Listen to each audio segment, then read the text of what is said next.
Hello there, my name is Luke and today I'm going to review the month of August 2016 in the Vanarama National League. So the month of August saw 7 match days being played in the National League, and after those 7 matches the league table looks like this. At the top of the league is Tranmere Rovers on 19 points, in second is Forest Green Rovers on 16 points, in third is Lincoln City on 15 points, in fourth is Dagenham and Redbridge also on 15 points, and in fifth is Aldershot on 13 points. Now the biggest win streak of the month was belonging to Tranmere, who went on a win streak of 5 matches. Then scrolling down to the bottom of the league, in 21st place is Braintree with 5 points, in 22nd is Woking with 4 points, in 23rd is Southport with 4 points as well, and bottom of the league is Guiseley with no points. The biggest loss streak of August was belonging to Guiseley, who made an impressive loss streak of 7 losses out of 7. So the highest scoring game in August, there were 2. One was at Lincoln when they played North Ferriby and won 6-1, and then another 6-1 match was between Gateshead and York City up at the Gateshead International Stadium, which also ended 6-1. Now while those 2 were the biggest home wins, the biggest away win belongs to Eastleigh, who managed to beat Bromley 5-0 on the 29th of August. So the game in August that had the biggest attendance in the National League took place at the racecourse ground between Wrexham and Dover. This game had 5,603 people in attendance. That is a massive attendance at this level. On the other hand, the lowest attendance belongs to Boreham Wood, and in their game versus Chester, where Elliot Durrell scored that screamer from the halfway line, and there were only 335 people there to witness that amazing goal. So there have been 2 managerial casualties in the month of August. The first one was Chris Todd at Eastleigh, who has now been replaced by Ronnie Moore, and the second one is Mark Bauer at Guiseley, who has actually not been replaced yet. So after the month of August has finished, the goal scoring charts so far this season look like this.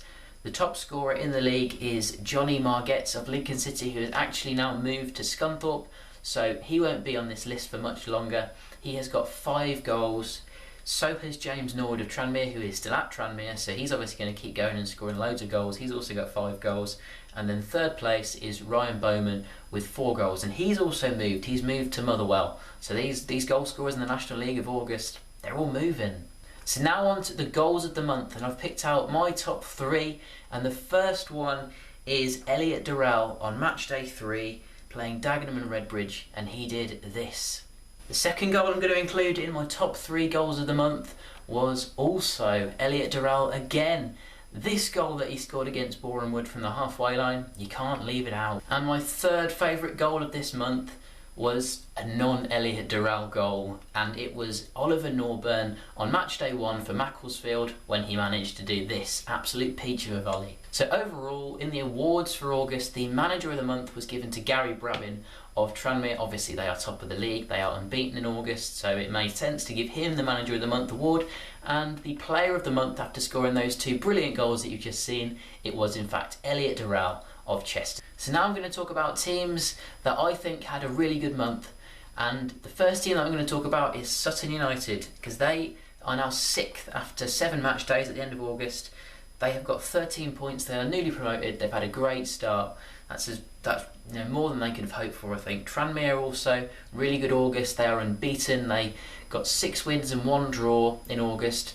So looking down to the teams that I think have had a really, really poor month, have not got their expectations this month, and the first team is a newly relegated side in York City. They are now 17th after 7 match days. A really poor start for them. They signed so many players in the summer. I think they signed about 22 players, so obviously it's going to take a while for them to sort of gel. So hopefully that's what York fans will be thinking, that the players haven't gelled yet and that they'll come good in the next few months. The second team, how can you not include Guiseley in a bad month? They've lost every single game, so no surprise, they've had an absolutely woeful month. So that's it for my Vanarama National League review for August 2016. My review for the National League North and the National League South will be uploaded shortly, so make sure that you leave a like and subscribe if you want to see those videos, and thanks for watching. Hello there, my name is Luke, and today I've got something a little bit different. I am off to watch England under 20s versus Brazil under 20s. It's happening today, it's Sunday.